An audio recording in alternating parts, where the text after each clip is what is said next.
Let's talk about how Jesus himself, 2,000 years ago, handled sexual sin.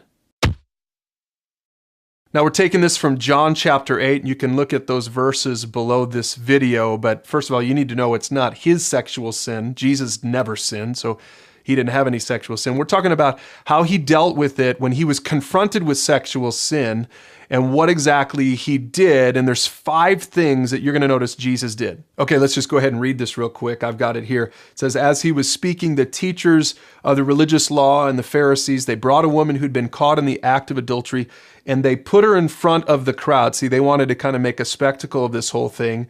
And they said, teacher, this woman was caught in the act of adultery. We caught her, which makes you wonder a little bit what they were doing. How did they do that? But anyway, it says that the law of Moses says to stone her. And they said, what do you say? See, they were trying to make this big spectacle of this thing, which was not Jesus's heart, you'll notice here. And they were trying to trap him, and they were trying to use something against him. They had some ulterior motives there.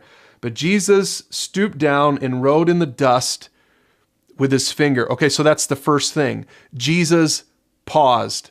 He didn't jump to conclusions. He didn't rush. He didn't panic. He stooped. We don't know what he wrote down, but we do know this, is he paused, he stopped, he thought. And that's a really good thing to do for you. If you know someone that's struggled with some sexual sin, probably the best thing you can do is just to stop and pause. Don't jump to any conclusions. Stop and think and pause. Okay, back to the text. It says that they kept demanding an answer.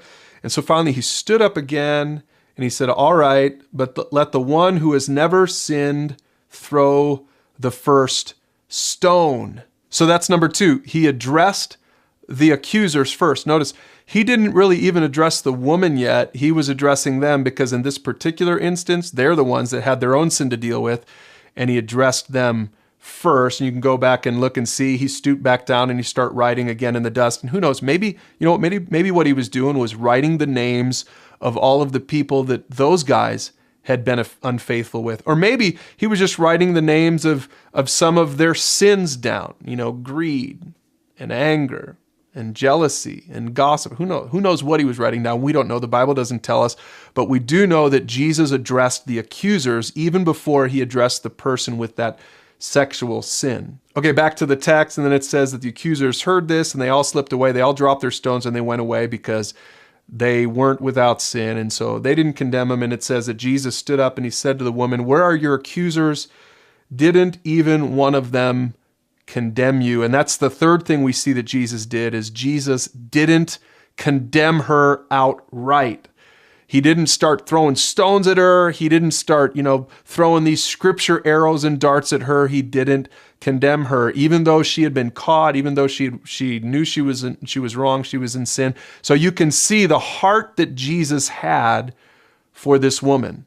And really that leads to the fourth thing that we see that Jesus is doing here, is that he got personal with her.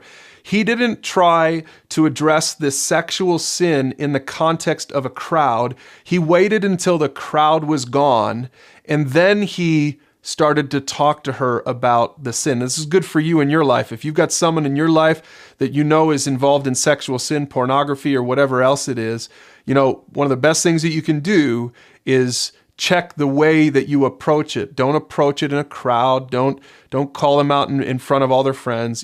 Get one-on-one. This is really more of a mentoring conversation than anything else. That's what Jesus did. But back to the text for our last thing. So Jesus didn't condemn her, but look at what he said at the very end. He said, go and sin no more. So the fifth thing is that Jesus didn't condone her sin.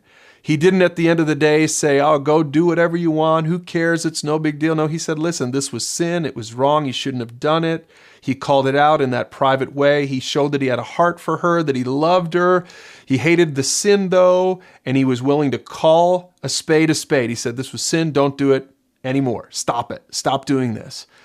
And don't forget, guys, if you're helping someone with sexual sin, all these other 4 things, those are good. Jesus did those things, but don't forget to get to the 5th thing. And the 5th thing is this: don't condone it. Call it what it is and help that person begin to make better choices and live to honor God.